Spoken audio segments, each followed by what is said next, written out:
All right, what's up, everyone? Just getting set up for my first stream in Vietnam this year.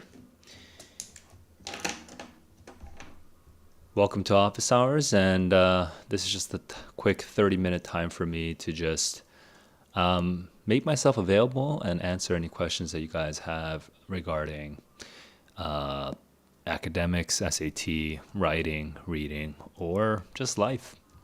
So since it seems like no one's here at the moment, I'm just going to write this little 안내문, what do you call that? Instruction into the chat, and then let me just finish setting up my camera. My camera angle's all off, so let me just fix that up real quick, and then probably some other things I'll need to improve as I go. I think the zoom right now is a little funny too.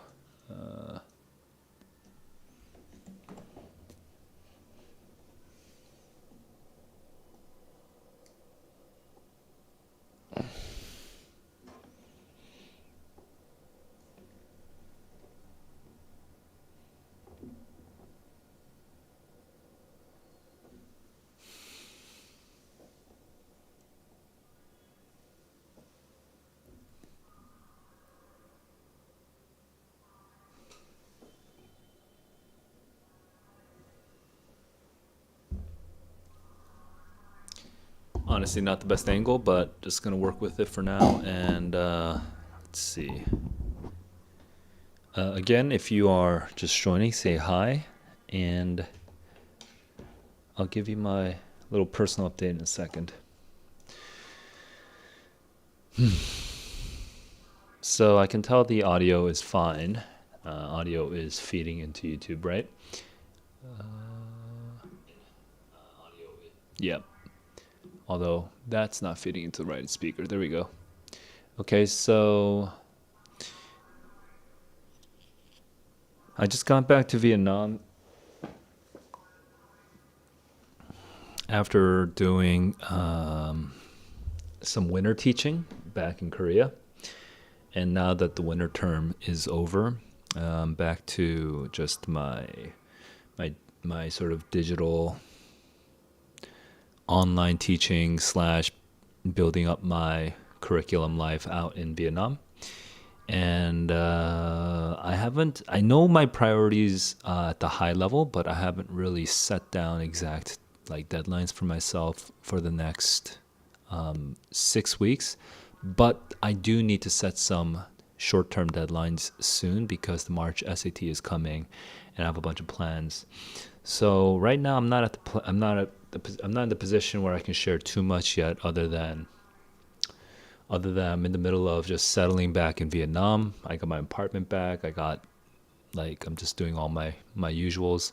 And besides that, when I was in Korea, the last couple weeks, I taught for a couple weeks, and then I stuck around for a week and a half longer or was it 2 weeks longer, just to spend some time with my girlfriend, my family, my friends. So I just saw a lot of people. So I was super busy with just seeing people, and now I'm here. No, I'm not Vietnamese. I'm Korean, but I'm seeing. Sue doesn't seem like a Vietnamese name, actually, so I'm gonna say you're not Vietnamese, but I welcome any Vietnamese viewers. Xin chào. And let's go to I'm here to answer any questions you guys have. If I don't see any questions, I'll probably just do the usual for now, and then I might go into just reading a book if no one asks me any questions. I'm going to be available for the next 20-ish minutes, a little bit more than 20 minutes. Do I know how to speak Vietnamese? I know how to count in Vietnamese. I can count in Vietnamese, and where's the thing here? I can count in Vietnamese, and give me a sec. I'm really terrible at multitasking, so let me just quickly fix this screen thing.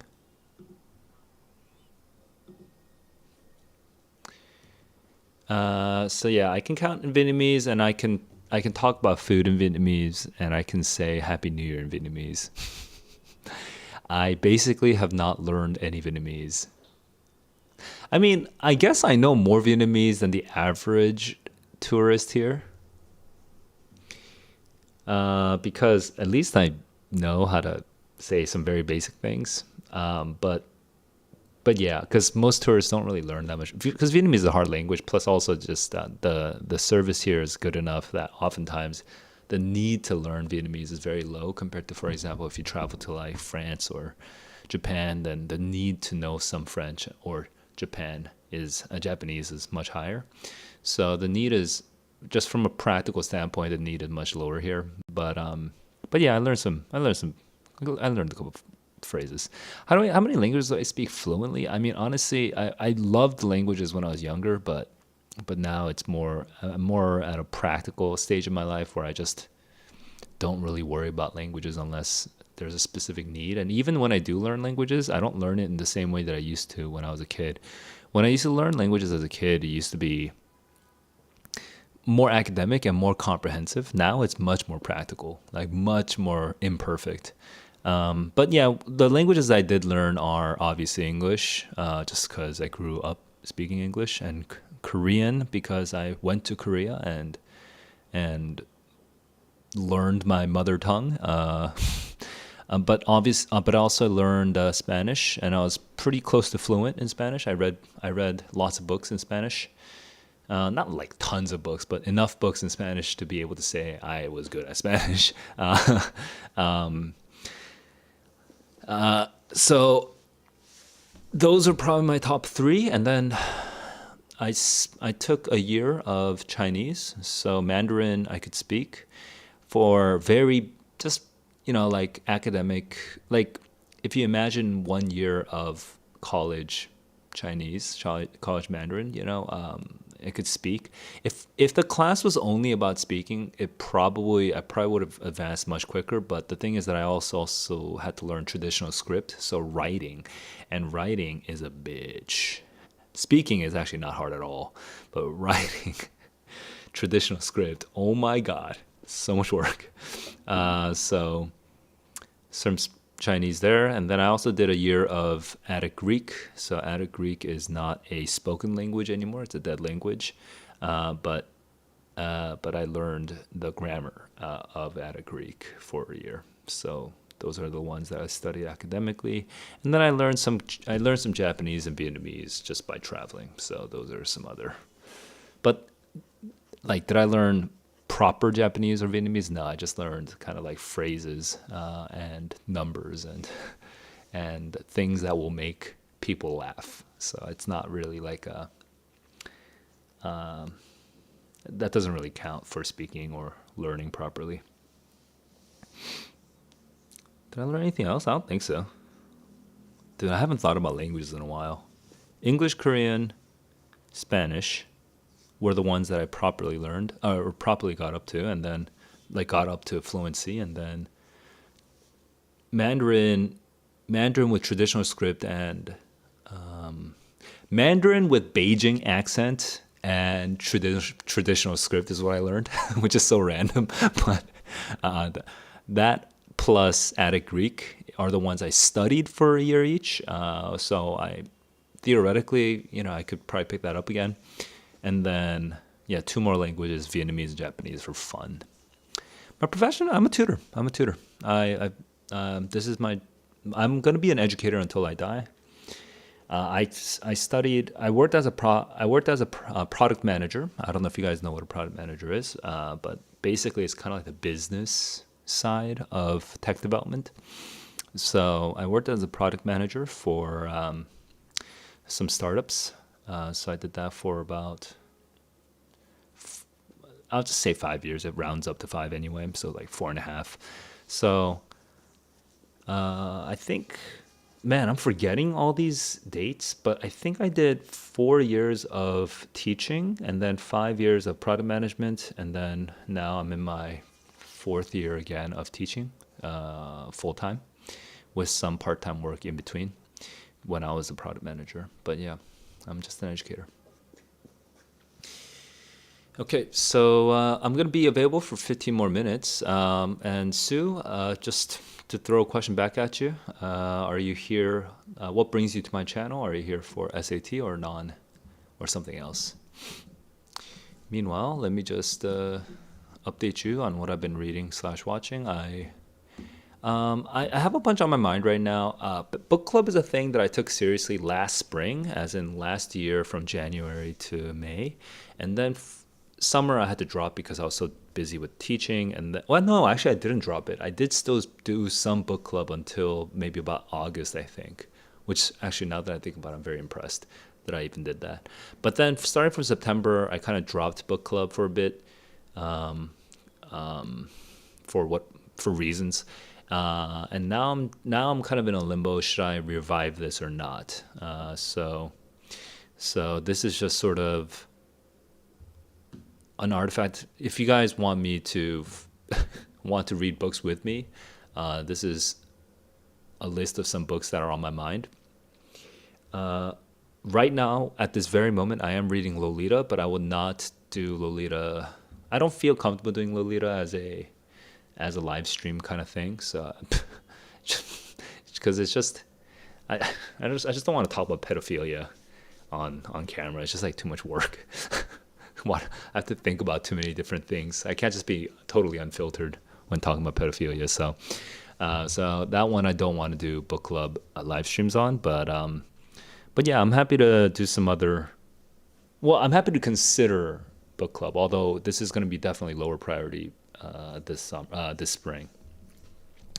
Right now, I'm reading Lolita. I also just this is not book club, but I just watched the FX series Shogun, which was good. Just got me to do a little bit of side studying on the Tokugawa shogunate and the Edo period and the Joseon period and the Ming-Qing dynasty transition. I was just thinking about all those things because I mean I like East Asian history. But I don't think about it all year. But watching Shogun was a good opportunity to just sort of like dip back into East Asian history and just remind myself of society. Like 400 years ago.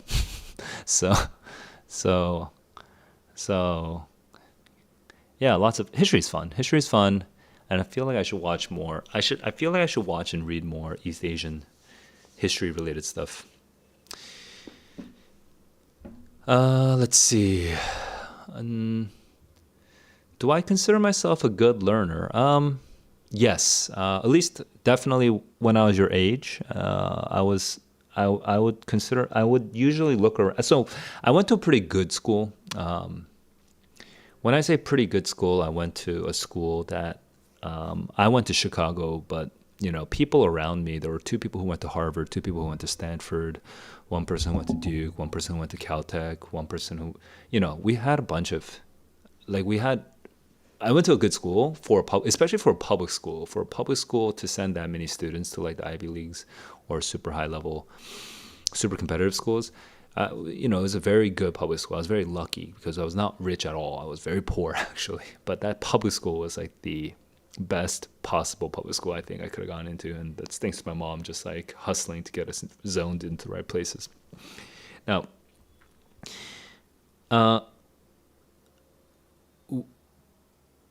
I don't remember. This is not something we really competed on back in the day, and also we are a public school and we're more chill. But I think I might have taken the most AP tests out of everyone. I was also noticeably poorer than the other people, but I think I might have taken the most AP tests because I took 13. And the thing is, I just always found learning to be very, I always found that learning was easier for me than it was for other people. you know, if as long as I just didn't hate the subject, as long as there were a few subjects I hated, but generally speaking, I was kind of curious about most subjects. And I just never found it very hard to learn a new subject. So I can talk about the process of learning if you have some specific questions. But yes, I consider my past self a very good learner. And right now, I don't know. I don't know if I'm a good learner at the moment. Things have changed, so we'll see. But I know at least the principles of good learning. You took the SAT test even though you didn't really need it. Gonna go to Germany next year, so not really a priority for you. Uh, oh, okay. So right now you're just here to chill. Okay, good to know. Yeah, I mean, but if there's any sort of practical learning problem that I can help you with, you can also ask me questions about that as well. It seems like you're not in Europe then. So are you Vietnamese? I can't tell. Is Sue a Vietnamese name? I guess it could be.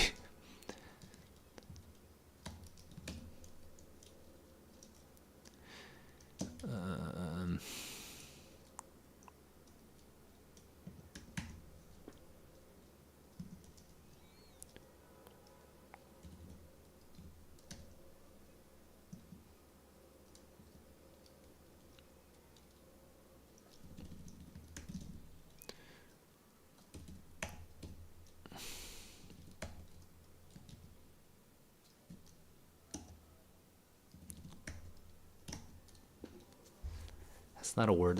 Melon would be a more common word. That would also get me MLN out of the way.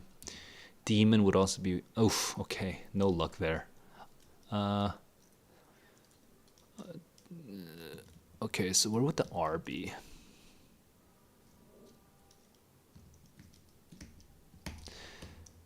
Three tips in learning generally. Oof. Okay, language learning. Hmm.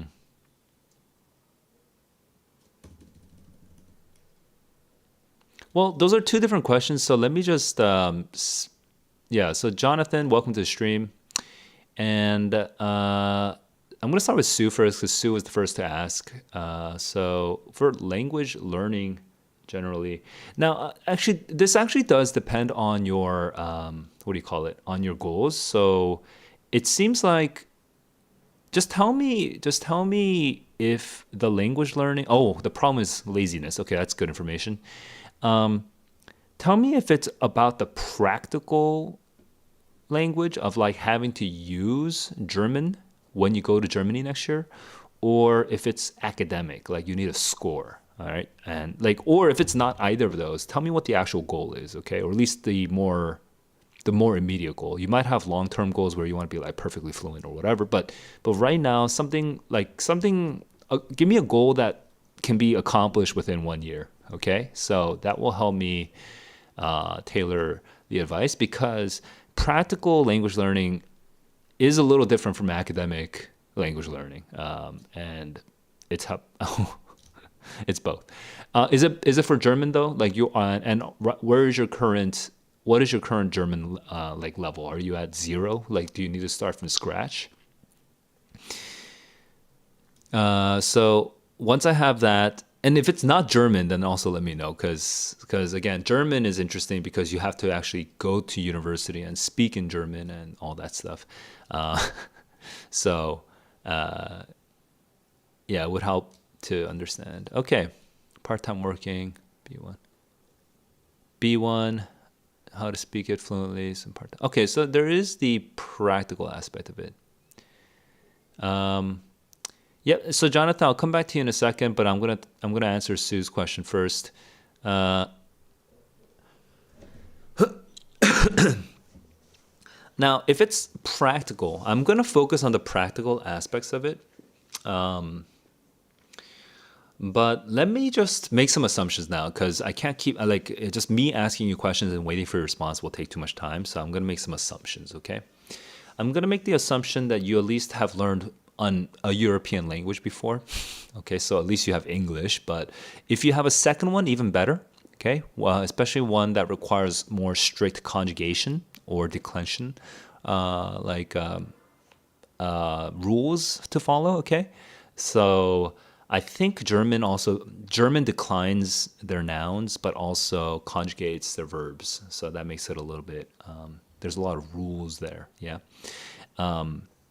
So the if I were like, like 18, 19, 20-ish, and I know some European languages, um, I'd probably do two things, okay?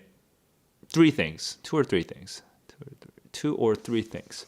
I'll just go through it just as it comes to mind. The first thing I would do is I would look online for a community of German practicers, and the most common one would be like some sort of language exchange. So let's say that you speak, I don't know, let's just say you speak Chinese or something, right? Let's say you speak Mandarin, and there's like a German Mandarin language exchange.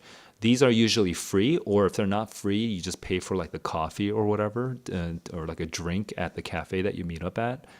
Sometimes you have to pay more, depends on how they're organized, but I would look for a place like that. And this is just to give myself a practical like stage where I can actually kind of quiz myself on, hey, what are all the words that I learned in the last couple days? And can I force myself to use them in conversation? Okay, so that's the first thing. It's like practicing for a soccer match and then actually playing a soccer match. Those are two different things. This is just me playing the soccer match. Okay, so that would be the language exchange.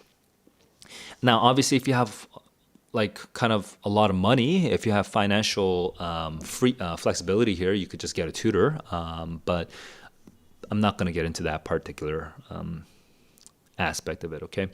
Another thing is, by the way, if you're like super social, you could just go to like bars and just bars and just find, wait, like a bar or owned by a German person, and then just try to talk to the bar owner or something like that. If you're like super social. Okay. So that's step one. Step one is to give myself an excuse to actually practice what I learned and to quiz myself on it. The second step I would take is I would probably, now this actually does depend on your personality. If you're more of a systems kind of thinker, you might start a different way. If you're more of a sort of like action oriented thinker, then you might have a different preference, but whatever. I'm just going to try to cover both bases anyway.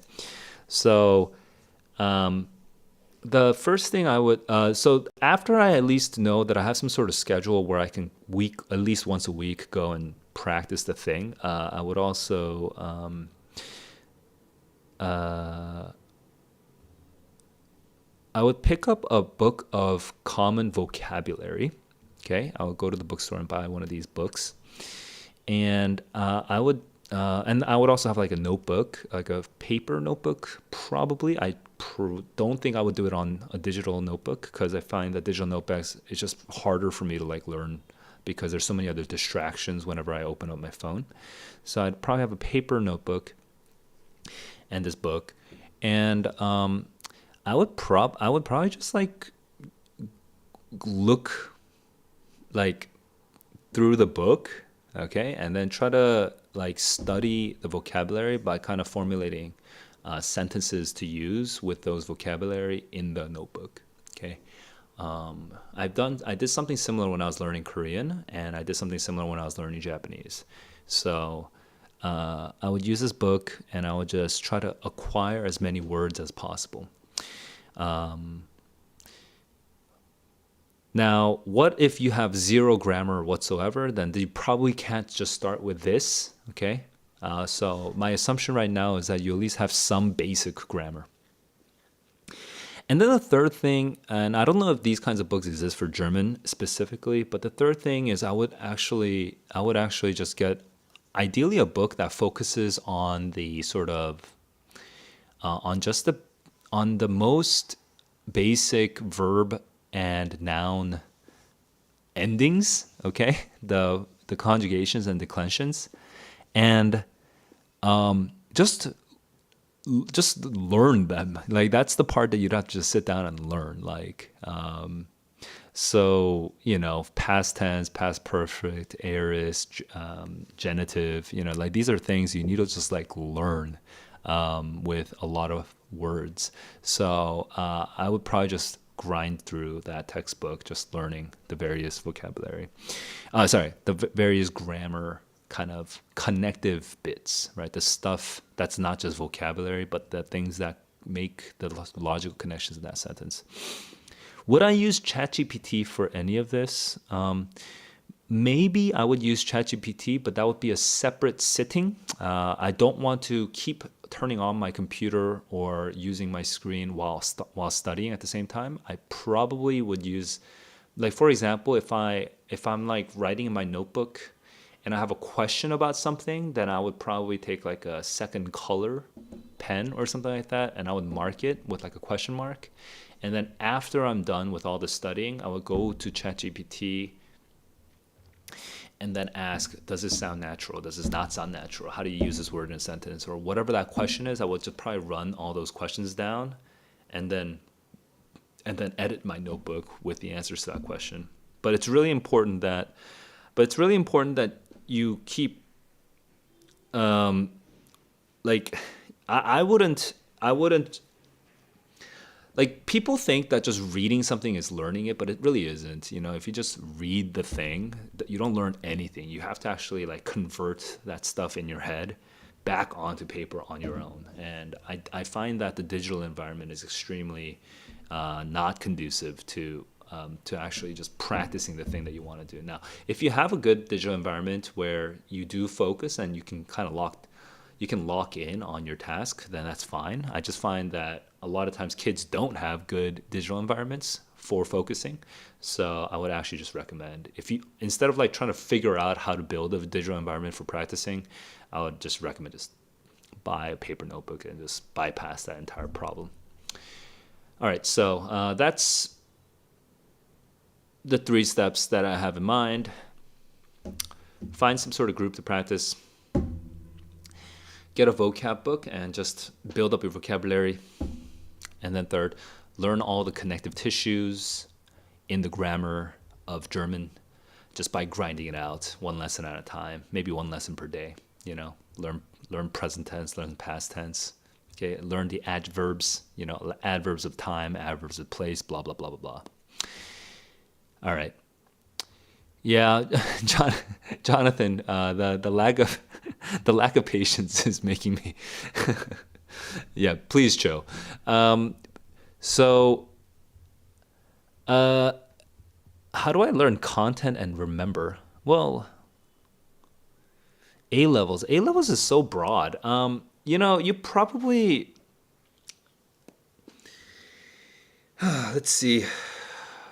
A levels. So A levels is every subject, and it's basically just for school, right? It's all academic. I bet now this is really hard to get into right now because I don't really know what your habits are. In fact, I don't really have a clear idea of how Gen Z and now Gen Alpha are actually studying. I don't know what you guys are doing to study, right? I don't know what tools you're using. Like, because for hundreds of years, we just had some form of paper and some form of pencil, and we would just have a booklet of many sheets of paper, and we would just we would use those within those constraints. We would do a lot of learning there. Now there are a lot of applications, software applications that give us the illusion that we're actually studying without actually making us do the hard work of studying, so that you actually don't remember shit very well. And I think the key relationship is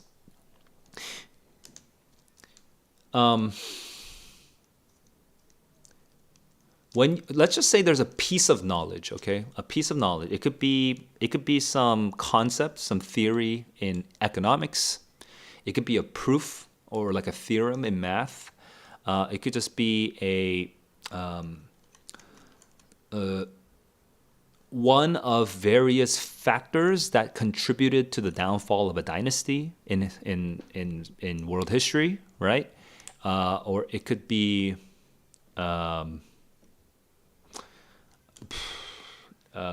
like the molecular structure of a particular compound, whatever. Okay, so there's like a piece of knowledge, right?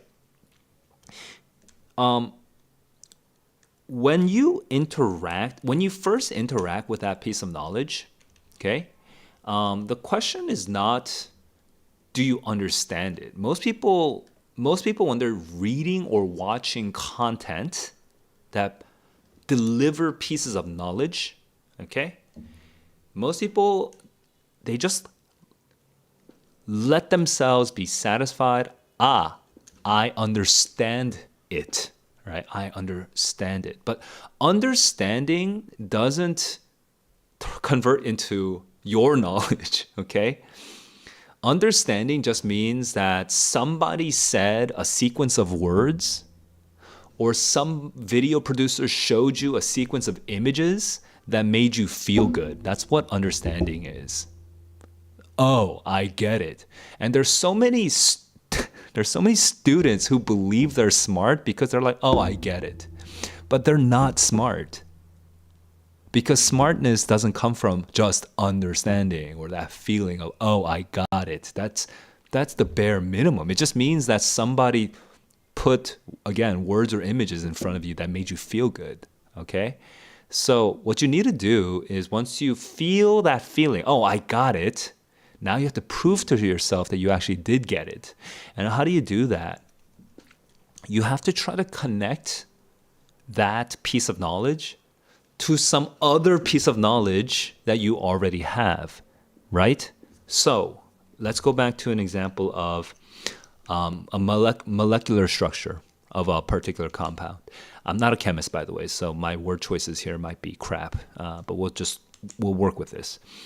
If I learn the molecular structure of a compound, I would look for a similarity with a different compound and be like, "Oh, this one is similar to that other compound." Or I would look for a dissimilarity. This is similar in this many ways, but it's dissimilar in this other way. And what effect does that have, right? And I'll try to connect that. Alternatively, if it's like for history, I see something like one of the factors for the downfall of the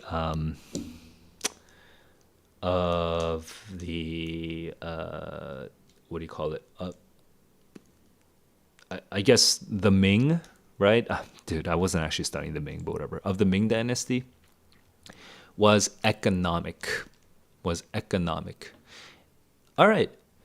Let's just say that is the idea that I've been presented with. Now I need to try to connect that to some other idea that I already have in my brain, which is to connect it to why was there economic weakness in the first place? Something like that. And then I could be like, the economic weakness came from previous wars, or it came from corruption, or it came from unequal treaties. I don't know, okay? So trying to connect that first piece of knowledge to a second piece of knowledge, now what that does is it takes that piece of knowledge and it's starting to make it yours, right? Because now you can relate it to other pieces of knowledge. And then this gets back to, now maybe should I do another example? I think these two examples are different enough that you kind of get the idea. You should get the idea. So once you are connecting one piece of knowledge to another piece of knowledge, then the third step that I would encourage you to do is actually to write it out in words. Okay, or if you have symbolic language that you can use, which is a whole separate skill, but if you can use symbolic language to establish relationships between ideas, even that makes it easier to do it. But I would definitely like write it somewhere in a notebook, okay, for that particular domain. And by writing it, okay, what happens is now you not only understood the idea, you're like, "Oh, I get it." You not only did some extra effort to connect it to a different idea. It's like, "Oh, I can associate it with something else." But now you've actually written it out. So now you're kind of forcing yourself to be reasonable, right? When you write it out, you're abstracting it is like the technical term, but you're forcing yourself to be reasonable with it, right? A lot of times, I bet every single one of you who's watching has had the experience where a thought that you had seemed good until you actually said it to somebody who is a real human being, or you actually wrote it out and you realize that when you said it or you wrote it out, it actually doesn't make any sense at all, right? Everyone has these experiences. So once you actually write it, now you're at the place where you don't even have to try that hard to memorize it, because it has a relationship now to some other idea, and also it sounds reasonable to you, right? Now, if you still have memory problems after doing that, then you would probably need to just incorporate a little bit more reviewing and self-quizzing on a day-to-day basis, where you write all your notes for that one day. Let's say you study for like one hour, right? And then at the end of 1 hour, you've done your studying, and then right away you kind of cover the page, and then you try to just I would like, this is just one way of doing it, but just a very basic way of doing it is just to cover the page or close the book, and then to ask yourself, what did I learn today? And then just say it all out loud to yourself, right? And just doing that would be like a brief, like, micro quiz that you can give yourself. And then if you want to take it one step further, then the next day before studying, right? Let's say you have to study for another hour the next day. When you open up, before studying, when you open up that notebook, I want you to cover that page again and ask yourself the same question. What did I learn yesterday? Again, this is another micro quiz. You're just quizzing yourself on everything that you learned on that one day. And if you can keep doing this, then your memory will definitely improve. And not only will your memory improve, your ability to relate ideas to other ideas will also improve, because now when you're studying that second day, the ideas from the previous day will be fresh in your mind, so then you can find connections, you can find comparisons or contrasts or cause and effect relationships or whatever, right? PED.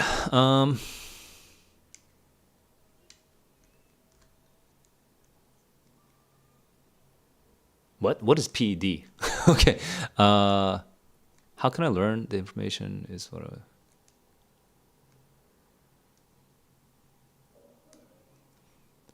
Question, for example, I'm studying PhD in economics. Should I just... price elasticity of demand. Okay, yes. Should I just read it and memorize? So, yeah, so I'm going to have to go soon, so I don't think I can elaborate on this real quick. It's very long, so I'm already kind of 10 minutes behind, but I'm going to just show you why is my shortcut not working.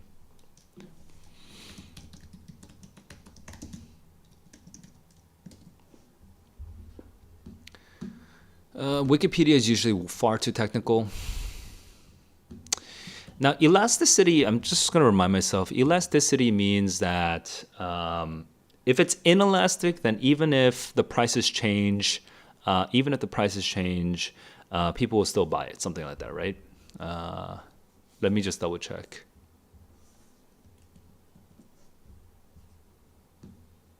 And then there's going to be like an elasticity is connected to like the slope of that. Is the slope? Yeah. Okay, there we go. Okay, so basically with these, I usually, for my real quick comment is for this, usually I try to think of real examples, right? And I try to imagine when I see this. So obviously the formula is the formula, but I can usually reverse construct the formula once I have examples in my head. But I'll be like, for example, let's just talk about like a trip to Las Vegas. A trip to Las Vegas, right? How many, a flight ticket to Las Vegas for fun, right? Well, if we increase the amount, hang on. Actually, I'm kind of forgetting what elasticity means, but change in quantity, change in price.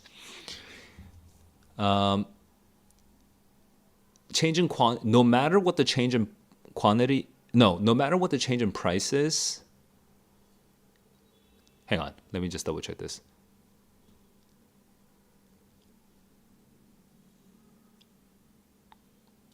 Perfectly inelastic. This has to be 0 at the bottom, and this has to be 0 at the top.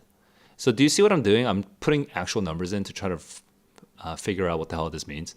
So 0, change in price is 0. Change in quantity is anything. Whereas here, change in quantity is 0 and change in price is anything. And people will still buy it. I see. So this would be like a vertical thing, right? Because price is on the y-axis. Okay.